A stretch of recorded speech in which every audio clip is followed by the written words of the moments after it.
سلام جوړ په خیر. نن پنجشنبه د کاب یاهود میاشتې ومه او د روان زلزلز کال د فبروري میاشتې 25مه نیټه ده. خبري مجلې ته ښه راغلاست. په پیل کې هم د څو مهمو خبرونو سرچکې. کندهار کې د طالبانو په لیکو کې القاعده پاکستانی او چچنی جنگیالی لیدل شوي. شبکه‌های تروریستی که یا همراهشان هستند مکمل کشورهای تحویل کننده که مثل حکومت پاکستانی‌ها مکملا حضور دارند، چچنی‌ها در جنگ حضور دارند، القاعده فعلا در جنگ ارغندا فعلا همراه نیروهای طالبان. ننګرهار کې د ونوي زیږیدلو ماشوم د تښتونې مخه نیول شوې. امریکایي سناتوران وایي ښایي افغانستان کې د لنډمهاله لپاره د سرتیرو حضور وغځول شي او امریکا د جمال خاشقجي د قتل راپور خپروي.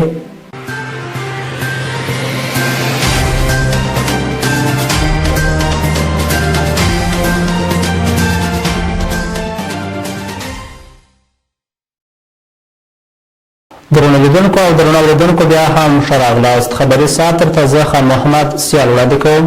چارواکي وایي وسلوالو طالبانو نن ماپښین د غزني ښار د دوهمې حوزې اړوند حیدرآباد سیمه کې د ولایت مقام د مجالسو د تنظیم مدیر موسی اخلاقي وژلی او پیښه کې د هغه زوی چې د دې ولایت د مستوفیت کارکوونکی و ټپي شوی دی.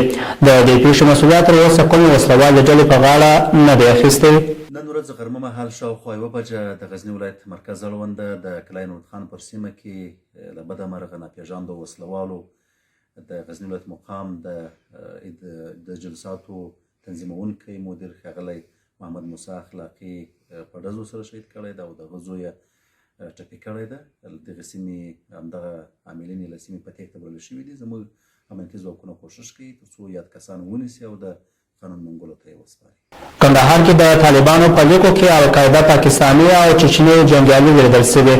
دغه ولایت کې میشت پوځي چارواکي وایي د القاعده شبکې د غړو ترڅنګ پاکستاني او چچني جنګیالیو د دغه ولایت وروستیو جګړو کې د طالبانو په ملاتړ پر افغان ځواکونو بریدونو کې لاس درلود. د کندهار پوځي مقامات داسې مهال دغه څرګندونه کوي چې د دغه ولایت په شپږو ولسوالیو کې له څه باندې 4 میاشتې راهیسې له وسلوالو طالبانو سره په سختو جګړو بوخت دي. وسلوالو طالبانو د ژمي له پیل سره سم د کندهار په ارغنداو، شاولي کوټ، پنجوایي، ژړۍ، میوند او ډنډ ولسوالیو پراخ ډلیز بریدونه وکړل چې ان ځینې ولسوالۍ د سقوط له خطر سره هم مخامخ کړې. په یادو ولسوالۍ کې اوس افغان ځواکونه د وسلوالو په وړاندې پوځي عملیات مخ ته وړي او تازه ورڅخه د پرمختګونو خبر ورکوي. د افغان پوځ یو چارواکی وایي کندهار کې ځکه له وسلوالو سره جګړه اوږده سوه چې له دغه ډلې سره د القاعده شبکې غړي پاکستانی او چچنیایی جنگیالی مرسته کوي. در این جنگ که فعلا نیروهای طالبان القاعده فعلا موجود است، شبکه‌های تروریستی که یا همراهشان هستند مکمل کشورهای تحویل کننده که مثل حکومت پاکستانی‌ها مکملا حضور دارند، چچنی‌ها در جنگ حضور دارند، القاعده فعلا در جنگ ارغندا فعلا همراه نیروهای طالبان مشترکاً یا امید در جنگ حضور دارند. د کندهار امنیتي مسؤلین وایي افغان ځواکونه اوس د دې وړتیا لري چې د هرې تروریستي ډلې په وړاندې په خپلواکه توګه پوځي عملیات ترسره کړي. د کندهار د امنیت امیر وایي د دغه ولایت روانو پوځي عملیاتو کې سلګونه جنګیالیو ته مرګ ژوبله اوښتې او ګڼې سیمې ورڅخه پاکې سوي دي.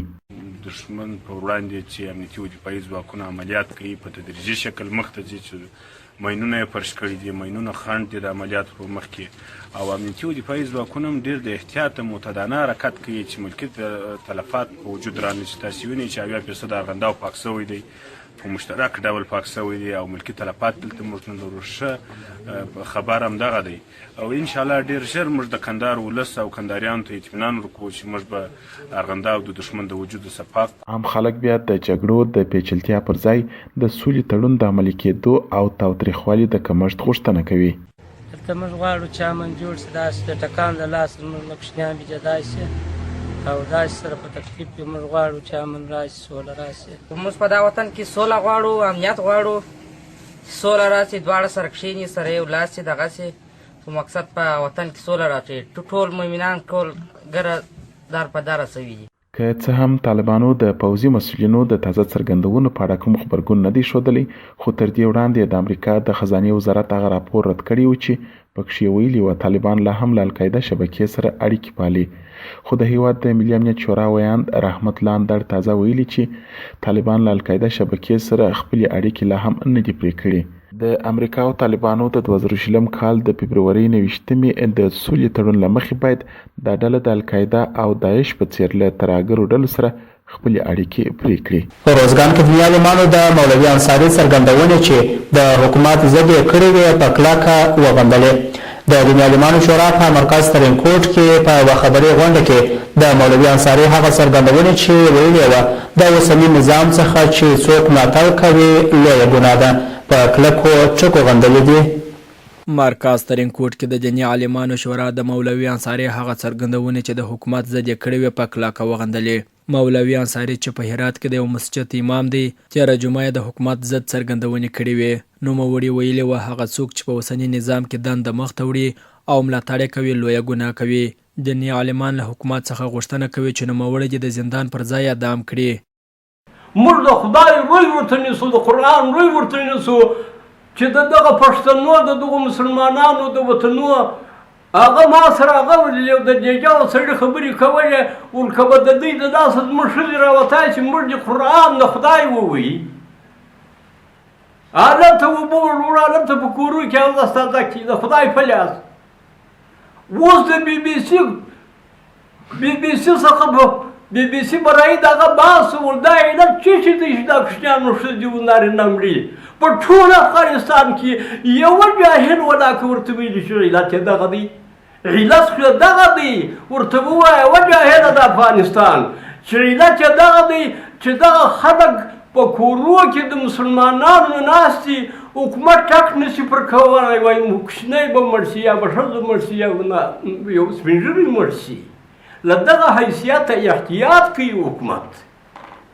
طالب وایي چې زه په سلو کې نوي په دې ساحه زما په لاس کې ده، سبا والله زه درته وایم سبا دا چغالانو شرموښانو د ایرانو د کږیان نه دي دغه هم دعوا کوي، وایي په سلو کې نوي خاوره خو زه نه لرم، دا د غرو سرونه نه دي پټه په دا ګیدړانو چغالانو په دې شیانو باندې، خو دا نوي سرونه خاوره خو د هغو په لاس کې هم ده. نو هغه به هم دعوا د ملکیت افغانستان کوي. و طالبه یو موټ خاوره ولاکه لري، یو موټ خاوره. دا کوچیان یاست، ګای د ترکمنستان پر دښتو یاست، ګای د ازبکستان، ګای د تاجکستان، ګای د پاکستان، دا د دښتو دا کوچیان خلک یاست. خو زه مو پېژنم، پارت کور پېژنم. نو ته د افغانستان د ملکیت دعوا ولیکه، ته د افغانستان دعوا نشې کولی چې ته وکړې په وله چغال یې وکړي. چغال هم یو موټ نه لري، طالب هم یو موټ خاوره نه لري. که ته واده پیدا شوی په افغانستان کې ګیدړ هم پیدا شوی ده. نو د حق په حیث د یو دیني عالم یوه خبره شرعي کوم. وعن ابي هريره رضي الله إنه سمع رسول الله صلى الله عليه وآله وصحبه وسلم يقول لا يرمي رجل رجلا بالفسق أو الكفر إلا ارتدت عليه إن لم يكن صاحبه كذلك رواه البخاري. حضرت ابي هريره رضی الله عنه وای ما د رسول کریم علیه السلام څخه خپل واورېده. رسول کریم علیه السلام وویل چې نه ولي یو زما د امت یو څوک په نامه د فاسق او یا د کافر منګري دغه کلمه که هغه سړی چې د په ویشتلی دی هغه لایق نه و، نو دا کلمه پر ده واقع سوله، دی خپله کې په فاسق ورته ویلي و فاسق دی، کې په کافر ورته ویلي و کافر دی. دیني عالمانو ویل چې اوسنی نظام بشپړ اسلامي دی او هیڅ چاته به اجازه ورنکړي چې د اوسني نظام پر وړاندې ودرېږي او خلاف څرګندونې وکړي. دوی د حکومت او وسلوالو طالبانو څخه غوښتنه کوي چې نور د جګړه بحث او سوله دې وکړي. او پیغمبر علیه السلام فرمایي من اطاع الامیر فقد اطاعنی و من عصى الامیر فقد عصانی، رواه البخاری و مسلم و غیرهما. پیغمبر علیه السلام وایي که چا د امیر نافرماني وکړه هغه زما نافرماني وکړه، که چا د امیر اطاعت وکړي هغه زما اطاعت وکړي. دا نظام موجوده نظام یو اسلامي نظام دی. دا په تور او په توپک باندې نه دی راغلی، دا په یو زور و ظلم په جبر باندې نه دی راغلی. دا د ملت د ولس په رایه باندې راغلی دی. کم جمهوري کلمه چې ده دا یو معلومه مشهوره کلمه ده چې دنیا یې ټول په رسمیت پیژني. نو هر څوک چې د دې نظام په مقابل باندې قیام کوي، فساد راولي، خلک فساد هڅوي، خلک راپورته کوي، دا د دې نظام په مقابل کې ښکاره فساد دی. دا د دې نظام په مقابل کې یو غټه ناداني و جفا ده. د دې مخنیوی باید په کلکه وشي. الله جل جلاله فرمایي یا ایها الذین آمنوا اتقوا الله وقولوا قولا سدیدا. ای مسلمانانو، ای ایمان والا خلکو، اتقوا الله، د خدای وبېرېږئ، وقولوا ووایاست قولا خبره سدیدا، حق قاطع خبره وکړئ، حق خبره وکړئ، سپینه خبره وکړئ. زموږ حقیقت او سپینه خبره دغه ده چې دغه نظام چې دی دا مشروع نظام دی. دغه جمهوریت چې دی دا مشروع جمهوریت دی. ځکه نبی علیه الصلاة والسلام وویله په بخاري شریف کې حدیث دی، بایعونی علی ان لا تشرکوا بالله شیئا. زما دپاره بیعت واخی د نورو خلکو څخه. دغه حدیث مبارک چې دی، دغه حدیث مبارک د انتخاباتو یا د رایې کولو دپاره دغه دلیل دی. حتی هر څه اسلامي ممالک چې دي دغه حدیث یې دلیل ګرځولی دی. هر څه اسلامي مملکتو کې چې دا انتخابات کیږي دوی دغه حدیث دلیل ګرځولی دی. بالخصوص د دغه پاکستان مولوی سمیع الحق یو فتاوا جوړه کړې ده، په دغه کې داسې لیکلي دغه دلیل ګرځولی دی چې چیرې انتخابات وسي، رایه څوک یوسي، هغه مشروع دی، هغه رئیس جمهور دی، هغه جمهوري نظام دی. او نبی علیه الصلاة والسلام هم وویله چې تاسې زما دپاره بیعت د خلکو څه واخلئ، یعنې رایه راټوله کړئ. نو دغه حدیث چې دی د دغه حدیث د رویه څخه دا مشروع نظام دی، په دې کې هېڅ خبره نشته. دا په داسې حال کې ده چې په کور دننه او بهر کې دیني عالمانو اوسنۍ جګړه نامشروع بللې وه. عبدالمطلب ظفري، پیوستون راډیو ټلویزیون، ترینکوټ. هرات کې موټر بم برید 6 پاڅونوال وژلي. هرات ولایت کې سیمه ییزو امنیتي سرچینو رسنیو ته ویلي چې په دغه ولایت کې د سیمه ییزو پاڅونوالو پر یو پوسته موټر بم برید شوی چې په پایله کې 6 پاڅونوال وژل شوي او 4 نور ټپیان دي. د هرات والي سید وحید کاکالي هم د موټر برید پخلی کړی، خو د اوښتې مرګ ژوبلې په اړه یې تر اوسه رسنیو ته څه نه دي ویلي. هغه ویلي چې دا برید نن د کهسان ولسوالۍ په قدوس آباد سیمه کې شوی دی. د مشرانو جرګې د دارالانشا عمومي منشي عبدالمقتدر ناصري وایي چې د 1999 مالي کال په جریان کې د کرونا وایرس د خپرېدو او ورسره تر ټولو محدودیتونه له امله د مشرانو جرګې لږې عمومي غونډې ترسره شوې، خو په وینا چې مشرانو جرګه په دې کال کې توانېدلې 24 قوانین او فرمانونه او هوکړې تصویب کړي. مشرانو جرګه وایي چې روان مالي کال یې له ځانګړې عادي بودیجې 99 سلنه او له پرختیایي بودیجې 98 سلنه په مصرف رسولې. د دې جرګې د مسؤلینو په وینا چې روان کال یې په تدارکاتي برخه کې 15 قراردادونه شامل و چې له ډلې 10 بشپړ او 15 نور یې د مالیې وزارت له لوري د بودیجې د تنقیز او کرونا وایرس د خپرېدو له امله عملي نه شول.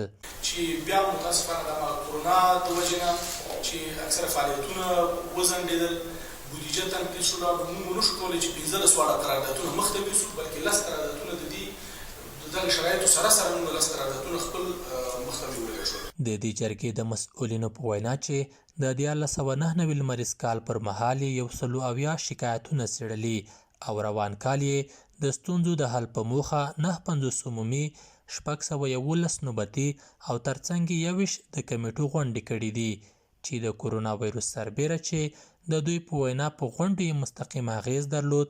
روان لمریز کال یې 24 قوانین، فرمانونه او 8 معاهدې تای مراحل او تصویب کړي دي. تیر کال موږ تقریبا 24 قوانین او فرمانونه او 8 معاهدې او لیکونه تصویب کړي دي. همچنان وقتی که بودجه ارزیابی وسط سال بودجه با مشاور جرگه مواصلت ورزید، فقط در 14 روز کاری بودجه از طرف مشاور جرگه خلاص و فرستاده شد مراحل شد. د مشرانو جرګې مسؤلین همدارس زیاتوي چې د روان 1999 لمریز کال پر مهال یې په نړیواله کچه په پارلماني غونډو کې خپل حضور وړاندې کړی او په ښه توګه د افغانستان استازیتوب کړی. د افغانستان د مخابراتو وزارت وایي چې په 2019 مالي کال کې ګڼې لاسته راوړنې درلودې چې له ډلې د بدخشان واخان له لارې چین سره د نوري فایبر شبکې سروې بشپړول، د افغانستان او قزاقستان ترمنځ د نوري فایبر شبکې بشپړول، د نیمروز ولایت څخه د ایران پولې ته د نوري فایبر شبکې د اتصال کار ترسره شوی او د انټرنیټ خدمتونه 23 لوی شرکتونه د هیواد سایبري فضا کې د انټرنیټ ترافیک امنیت او کنټرول لپاره د نیکسا وسیلې سره وصل شوي دي. د مخابراتو او معلوماتي ټکنالوژۍ وزارت مسؤلین وایي چې د روان 1999 لمریز کال پر مهال یې شاوخوا 6 میلیارده 111 میلیونه افغانۍ عواید د دولت خزانې ته سپارلي. د یاد وزارت مسؤلینو چې ملت ته د حساب ورکونې په غونډه کې خبرې کولې وویل چې د روان کال له ځانګړې انکشافي بودیجې 40 سلنه په مصرف رسولې چې د معلوماتي ټکنالوژۍ په برخه کې 14 پروژې ترسره کړي. وزارت مخابرات تکنولوژی معلوماتی در سال مالی 1399 در مجموع مبلغ 1 میلیارد و 802 میلیون و 833,596 افغانی طی 13 پروژه بودجه انکشافی منظور شده داشت که خاوری زیاتوي چې د مخابراتو او معلوماتي ټکنالوژۍ وزارت د افغان ټیلیکام شرکت د مخابراتو او انټرنیټي خدماتو وړاندې کولو سربیره د نوري فایبر شبکې، مایکروویو شبکې او سټلایټ شبکې کارولو سره په دې بریالی شوی چې د هیواد له 600 څخه ډیرې دولتي او غیر دولتي ادارې د نوري فایبر شبکې له لارې سره وصل کړي. چنانچه توانسته است تنها از طریق شبکه فایبر نوری بیشتر از 600 اداره عمل دولتی و غیر دولتی را با هم وصل نماید. نوموړي همدار زیاتوي چې د 1999 لمریز کال پر مهال د امنیتي ستونزو له امله د نوري فایبر او سلام شبکو 34 مخابراتي دستګاوې تخریب او په 500 نورو نقطو او سیمو کې د یادو شبکو خدمات قطع شوي. در سال مالی 1399 به تعداد 34 سایت مخابراتی شبکه سلام تخریب و یا حریق گردیده و شبکه ملی فایبر نوری بیشتر از 50 بار در نقاط مختلف کشور قطع گردیده که به همین سبب ساکنین مناطق تحت پوشش سایت‌های تخریب شده از دسترسی به خدمات مخابراتی محروم شده اند. دا په داسې حال کې ده چې د یاد وزارت د معلوماتو په اساس تر د مهاله د افغان ټیلیکام نوري فایبر شبکې خدمات د هیواد 15 ولایتونو ته رسیدلي او د دې شبکې له لارې افغانستان د 15 ګاونډیو هیوادونو سره وصل شوی ترڅو د معلوماتو په لیږد رالیږد کې اسانتیاوې رامنځته شي. ننګرهار کې د افغان حکومت په زندانونو کې د نظامي بندیانو کورنۍ له حکومته د افغان پوځ د بندي شویو سرتیرو د خوشي کېدو غوښتنه کوي. دوی نن د یوې اعتراضي ناستې پر مهال له جمهور رئیس وغوښتل چې د حکومت په زندانونو کې د بندي شویو سرتیرو د خلاصون لپاره خپله کړې ژمنه عملي کړي.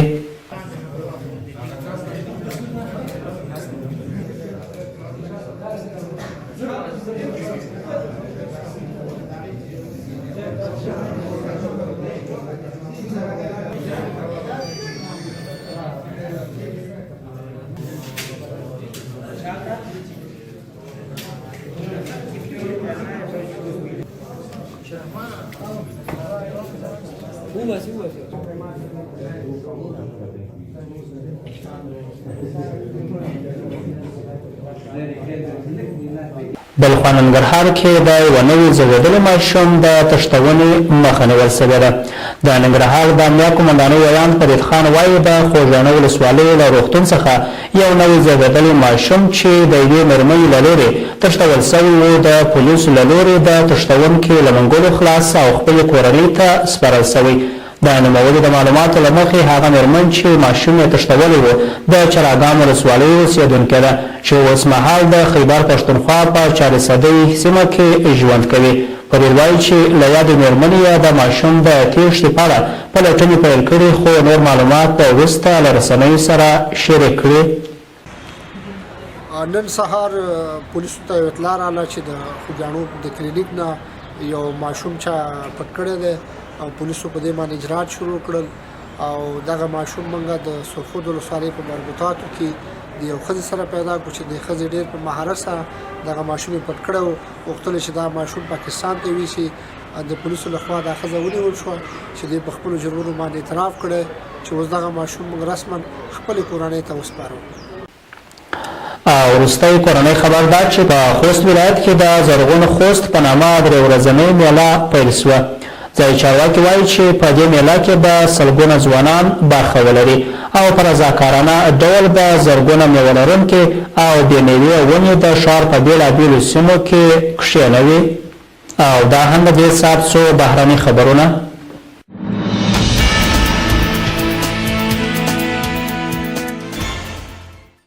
امریکا د جمال خاشقجي د قتل راپور خپروي. د امریکایي رسنیو د راپورونو له مخې د جمال خاشقجي د وژل کېدو راپور د ټرمپ د واکمنۍ پر مهال د امریکا د استخباراتي ادارو له لورې جوړ سوی و خو د ټرمپ له لورې د نه خپرولو سپارښتنه سوې وه.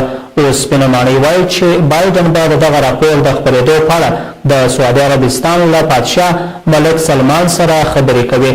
امریکا ویلي دوی دغه راپور ډېر ژر خپروي او تر هغه وروسته به سعودي عربستان لپاره د دغه جنجالي قضیې تیاره اړخونه نړیوالو ته روښانه سي. او اروپا کې 23 ټنه کوکاین د پولیسو لاسته ورغلي دي. په اروپا کې د نشي توکو یوه لویه محموله نیول سوې ده. د آلمان او بلجیم حکومت وایي چې تېره ورځ یې په خپلو ګمرکونو کې ټوټال 23 ټنه کوکاین نیولي دي. له دې ډلې 14 ټنه یې په آلمان کې او 7 ټنه یې په بلجیم کې نیول سوي دي. د دوی په خبره دا د اروپا په تاریخ کې د نشي توکو تر ټولو ستره محموله ده چې د پولیسو لاسته لویږي. بلخوا هالند ویلي چې د دې نشي توکو د قاچاق په تورې یو کس نیولی. د آلمان حکومت ویلي د دغه نشي توکو ارزښت میلیاردونه ډالرو ته رسیږي خو تر اوسه روښانه سوی نه ده چې د دې توکو اصلي منبع کوم هیواد دی.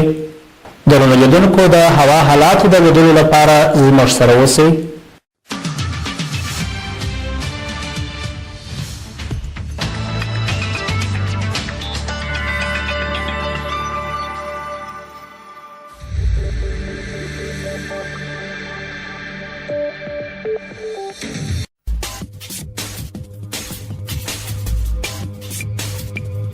د پیوستون راډیو ټلویزیون لیدونکو او اوریدونکو د هوا حالاتو ته مزه فیصل هرکلی کوم. بسم الله الرحمن الرحیم. کابل د باران اټکل شوی د تودوخې لوړه درجه 14 ټیټه یو.